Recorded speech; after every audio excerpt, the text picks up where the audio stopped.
Hello. আরে শালিনী, 100 বছর বাঁচবি তুই। আমি না এক্ষুনি তোর কবিতাগুলো পড়ছিলাম। কি ভালো লিখিস রে তুই। এসব কথা পরে হবে উত্তরা। এই মুহূর্তে তোমার হাজবেন্ডের সঙ্গে কাজ আছে। উনি কোনো নিউজ পেপারে কাজ করেন না? হ্যাঁ, কেন? আমার বাবা যে সম্পূর্ণ নির্দোষ, আমি সেটা প্রমাণ করতে চাই।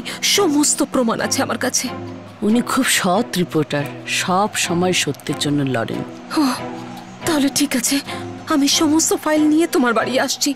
এখন এই সময়? বাইরে দেখেছো কি অবস্থা শালিনী? এই ঝড় জলের রাতে? তুমি আমার চিন্তা করো না উত্তরা, বাইরে থেকে অনেক বেশি ঝড় আমার ভেতর বইছে। আমি এক্ষুনি আসছি তোমার কাছে। ঠিক আছে, চলে আয়।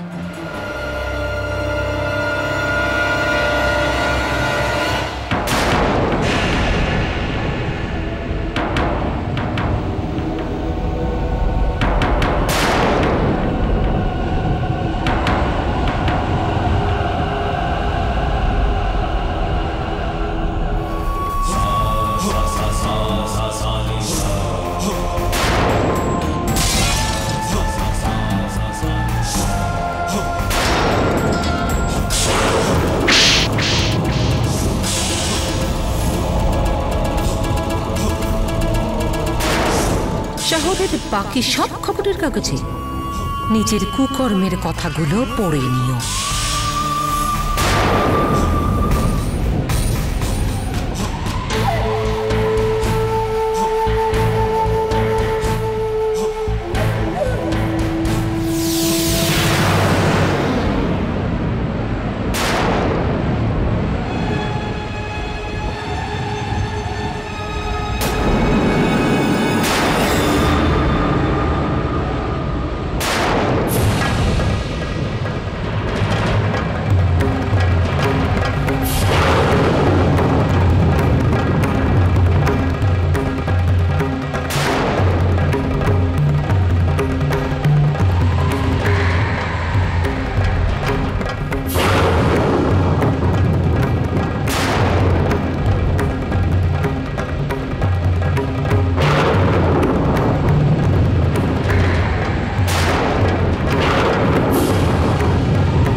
শত্রুতা কার সাথে করছো সেটা দেখা ভীষণই প্রয়োজন।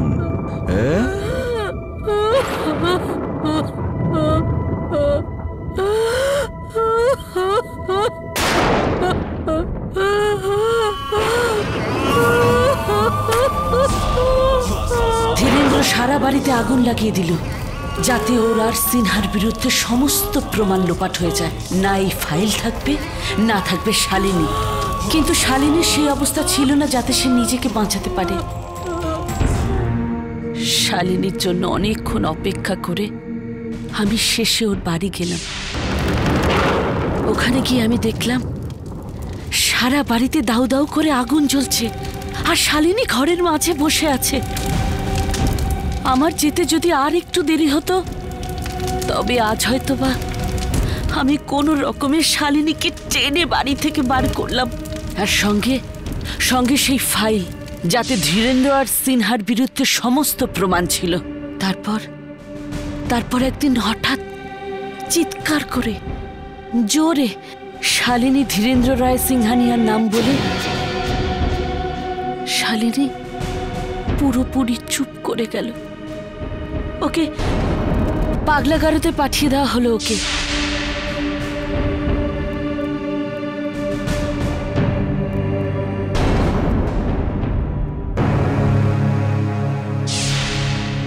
আমি শালিনীর ফাইলটা সুশান্তের বাবাকে দিই, এই আশা করে যে কোথাও না কোথাও শালিনী একটু সুবিচার পাক। কিন্তু কথায় বলে না, আশা নিরাশা হতে বেশিক্ষণ সময় নেয় না। হ্যাঁ সিনবাবু, ওই ফাইলটা তো আমার কাছেই আছে। আপনি চাইলেই এটার খবরের কাগজে ছাপাটা আটকাতেই পারেন, কিন্তু এটার জন্য কিছু বেশি পয়সা করে বন্দোবস্ত করতে হবে। হ্যাঁ ঠিক আছে, আপনি টাকার বন্দোবস্ত করুন, আমি ফাইল নিয়ে আসছি। আপনি বলে দিন কোথায় আসতে হবে। আপনার কষ্ট করার দরকার নেই, আমি আপনার কাছে চলে আসব। হ্যাঁ ওকে সিনবাবু।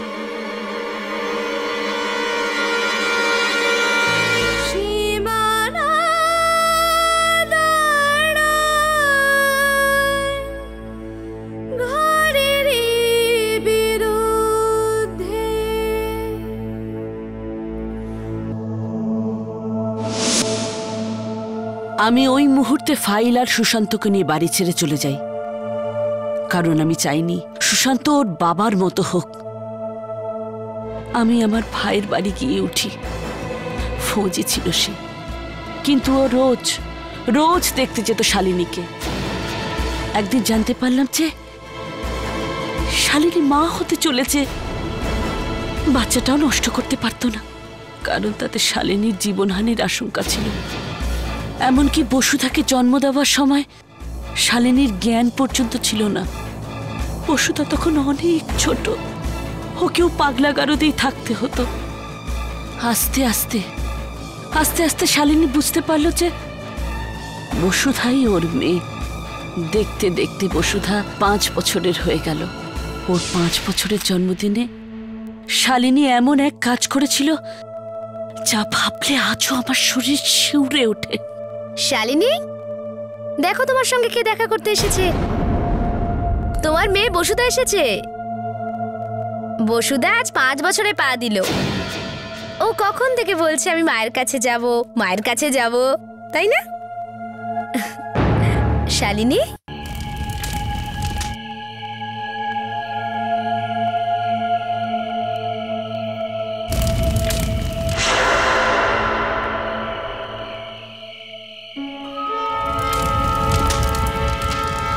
শালিনী, এটা কি করছো শালিনী? আমি আর সেই ডাক্তার জানতাম যে বসুধার কোনোইতে সেই পোড়া দাগ সারা জীবন থাকবে। তখন আমার শালিনীর থেকে বসুধার জন্য বেশি চিন্তা হচ্ছিল। ডাক্তারেরও এটাই ধারণা ছিল যে শালিনীর কাছে বসুধা ভালো থাকবে না, কিন্তু আমার হাত পা বাঁধা ছিল। আমি নিজেই অন্যের বাড়িতে থাকতাম বেদিকা। তাই আপনি বসুধাকে অনাথ আশ্রমে রেখে এসেছিলেন? আমার কাছে আর কোনো রাস্তা ছিল না যে, কিন্তু বসুধাকে অনাথ আশ্রমে রেখে আসার সময় আমি মায়ের নামের জায়গায় শালিনী মালহোত্রায় লিখেছিলাম, যাতে যখন বসুধা বড় হবে তখন যেন জানতে পারে ওর মা কে ছিল। ছিল?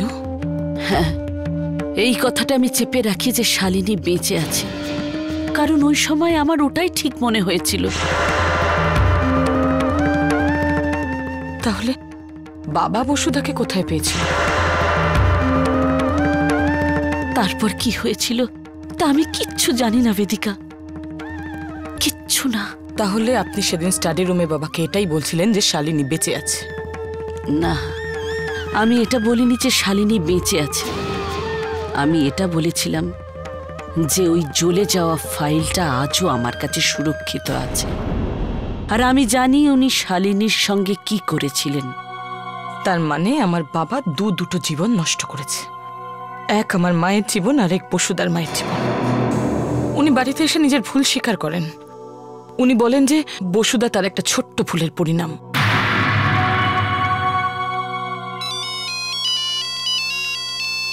বসুধা ফোন করছে আন্টি। ওকে কিন্তু কিচ্ছু বলো না। হ্যালো, হ্যাঁ বল। আরে ইয়ার, ভালোই আশীর্বাদ হচ্ছে আমার। প্রথমে বরের মা চলে গেল, তারপর বর, এখন তুই কোথায় গেলি? এই তো ফিরছি বাড়িতে। কিন্তু আছিসটা কোথায়? আমাকে ছেড়ে আবার অন্য কোনো পার্টিতে চলে আরে গেলি? না না, পাগল নাকি? অন্য পার্টিতে কেন যাব? তোর জন্য একটা সারপ্রাইজ আছে, তোর জন্য একটা জিনিস কিনতে গিয়েছিলাম। এই তো আসছি বাড়িতে। বাই। প্লিজ বেদিকা, বসুধাকে কিচ্ছু বলো না। কেন? আপনার মনে হয় না ওর মায়ের সাথে ওর দেখা হওয়াটা উচিত? কত বছর হয়ে গেল আন্টি, ওর জানা উচিত ওর মাকে। And more than anything else, যে মানুষটাকে ও ভগবান মানে এটা তো ওর জানা দরকার, that the man is a rapist. না বেদিকা, যদি তোমার বাবা এই কথা জানতে পারে তবে বসুধা আর সুশান্তর বিয়ে হতে দেবে না। শালিনীকে তো মেরেই ফেলবে। বেদিকা, এবার তুমি ঠিক করো, কি খুশি দেখতে চাও না ওকে মেরে ফেলতে চাও?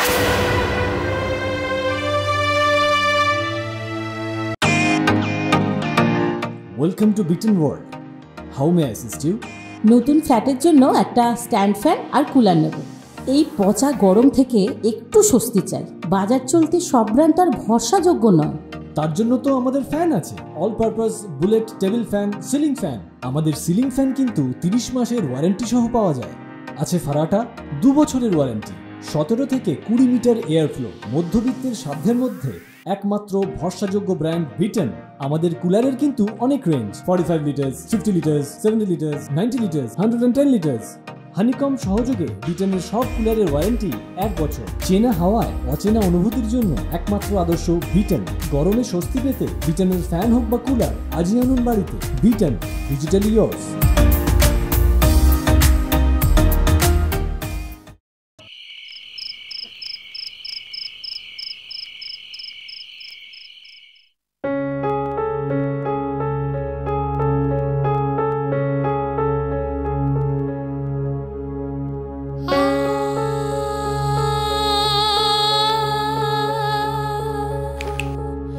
কোথায় হারিয়ে গেলি তুই?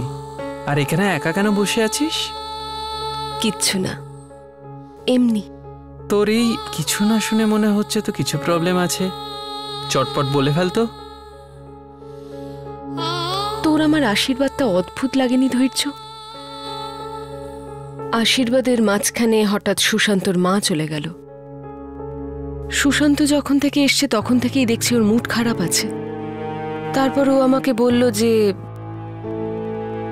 এনিওয়েজ আমি পাঠিয়ে দিয়েছি সুশান্তকে। যদি এমনই ব্যাপার ছিল তো তুই সুশান্তকে যেতে দিলি কেন? আটকাতে পারতিস না, আমি আজ পর্যন্ত সুশান্তকে কোনো কাজেই জোর করিনি। আমি জানতাম সবাই নানা ধরনের কথা বলবে, আরে বসুধার হবু স্বামী পালিয়ে গেল। তাও আমি প্রশ্নের উত্তর দিতে জানি। তুই সুশান্তকে যখন এত বুঝিস তাহলে চিন্তা করছিস কেন? মানছি তোরা সুশান্তের বিয়ে হচ্ছে, কিন্তু যে সম্পর্কটা বন্ধুত্ব দিয়ে শুরু সেটা এনগেজমেন্টে পৌঁছাতে 6 বছর লেগে গেল। আর এই সময়টা এই সম্পর্কটা নিয়েই তোরা বেঁচেছিস, একে অপরকে সামলেছিস, বুঝেছিস, একে অপরের ভালোকে আর মন্দকে মেনে নিয়েছিস, শুধরে নিয়েছিস। আজকালকার দিনে এমন কমিটমেন্ট কোথায় দেখা যায়? আর আজকালকার তো এটা ট্রেন্ড যে আজ বিয়ে কাল ডিভোর্স। জানি আমি, কিন্তু 6 বছরে যে ভয়টা আমি পাইনি ধৈর্য, জানি না কেন আশীর্বাদের পর থেকে সেটা আমি পাচ্ছি। আমার মনে হচ্ছে যে আশীর্বাদ আর বিয়ের মধ্যের এই সময়টা আমি কি পার করতে পারবো। আই এম শিওর যে তুই এই রাস্তাটা পেরোতে পারবি, আর একদম নিজের মতো করে। জানিস তো তোর প্রবলেমটা কি? যতক্ষণ তোকে কিছু জিজ্ঞেস না করবো ততক্ষণ তুই কিছুই বলবি না। ভালোই হলো যে আমি তোকে এখানে ডাকতে চলে এলাম, নয়তো আমি এত কথা কি করে জানতাম। তোকে বলবো না তো আর কাকে বলবো? ছোট থেকে আজ পর্যন্ত আমার সব কথা তোর সাথে আমি শেয়ার করেছি, তুই আমায় যতই জ্বালাস না কেন। দেখ বসুধা, আজ পর্যন্ত তুই সবার কথা ভেবে এসেছিস, কিন্তু এবার তোর বিয়ে হয়ে যাবে, তাই তোকে এই সম্পর্কের গুরুত্বটা বুঝতে হবে। সম্পর্কের গুরুত্ব? এত কঠিন কঠিন শব্দ? তুই নোভেল লিখছিস না কেন? আরে রাইসিংহানিয়া ফ্যামিলি মাত্র একটা রাইটারকেই অ্যাফোর্ড করতে পারবে। তুই লেখা ছেড়ে দে, আমি লেখা শুরু করে দিচ্ছি। একটা কথা বলি বসুধা, কাল যদি তুই কোথাও হারিয়ে যাস তবে একবার পেছনে তাকিয়ে দেখিস, তুই তোর এই ভাইকে পাবি সেখানে। মেলোড্রামা করছিস। যা, না হলে এক্ষুনি তোকে মারবো। ওকে, কনগ্রাচুলেশনস।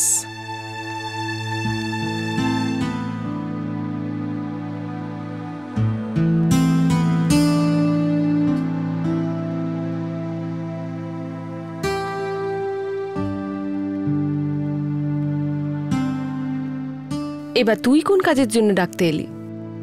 আমি কাউকে ডাকতে আসিনি, শুধু জিজ্ঞেস করতে এসেছি। তুই তোর সব মনের কথা ধৈর্যকে বলিস কেন? আমায় কেন বলিস না? তোর হিংসে হচ্ছে? আরে বোকা, ও আমাদের ভাই হয়। This is my point. আমিও তো তোর ভাই হই, তাহলে এই ডিফারেন্স কেন? বেদান্ত, তুই আমার থেকে ছোট অনেক। আমি তোর সঙ্গে বসে আমার আর সুশান্তর ব্যাপারে কি করে কথা বলতে পারি? আরে কেন না, আমিও তো বান্ধবীদের কথা বলি তোমাকে। ওদের ইমপ্রেস করতে হলে তোমার হেল্প নিই না? ঠিক আছে, আর করব না। ওকে। তোর গার্লফ্রেন্ডস আর সুশান্তর মধ্যে আকাশ পাতাল তফাৎ। কিসে তফাৎ?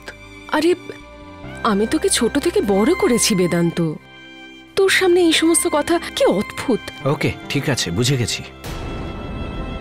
তোমার সঙ্গে কথায় আমি পারবো না। ওকে, See, all I can say is I feel left out. থাপ্পড় খাবি? ওটাই তো চাই। কি থাপ্পড় খেতে? আর কয়েকদিন পর তো চলেই যাবে, তারপর তোমার এই থাপ্পড় মারা, আমায় শাসন করা, আর স্পেশালি ওই আপেল ধুয়ে খাস, এসব খুব মনে পড়বে।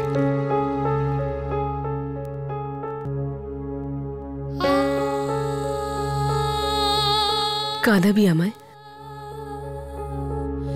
কান্না তো আমারও পাচ্ছে। I will miss you, Di. I really will.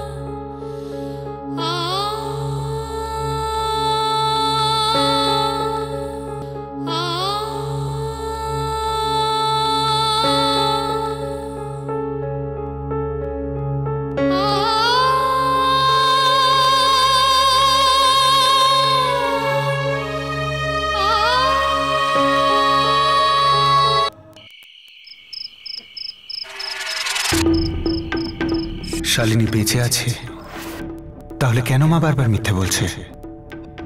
কেন মা আমার আশীর্বাদ ছেড়ে বেরিয়ে গেল? বেদিকার কাছে শালিনীর রিপোর্ট ছিল, বেদিকাও আবার মায়ের এই মিথ্যার সাথে জড়িয়ে নেই তো? জানি না, কিন্তু এবার আমার সব প্রশ্নের উত্তর মাকে দিতেই হবে।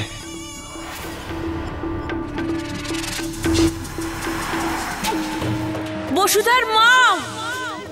যেই ধীরেন্দ্রকে বসুধা দেবতা মানে, ও কখনো মানুষ ছিলই না। শয়তানিকে সেই জায়গায় নিয়ে গেছিল যেখানে শয়তানরাও যেতে ভয় পেত। শালিনীর এই অবস্থা তোমার বাবা করেছে।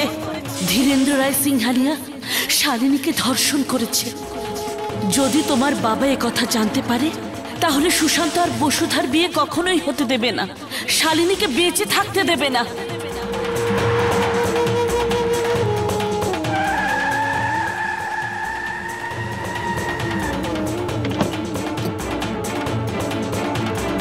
বসুধার মা! যেই ধীরেন্দ্রকে বসুধা দেবতা মানে, ও কখনো মানুষ ছিলই না। শয়তানিকে সেই জায়গায় নিয়ে গেছিল যেখানে শয়তানরাও যেতে ভয় পেত। শালিনীর এই অবস্থা তোমার বাবা করেছে। ধীরেন্দ্র রায় সিংহানিয়া শালিনীকে ধর্ষণ করেছে। ঘেন্না হচ্ছে আজকে আমাকে নিজের ধীরেন্দ্র রায় সিংহানিয়ার মেয়ে বলতে। বসুধা যেদিন জানতে পারবে যে তার দেবতার সমান বাবা একজন রেপিস্ট, আর ও তার ভালোবাসার ফল নয় বরং তার কামনার ফল, সেদিন বসুধা থেকেও মরে যাবে।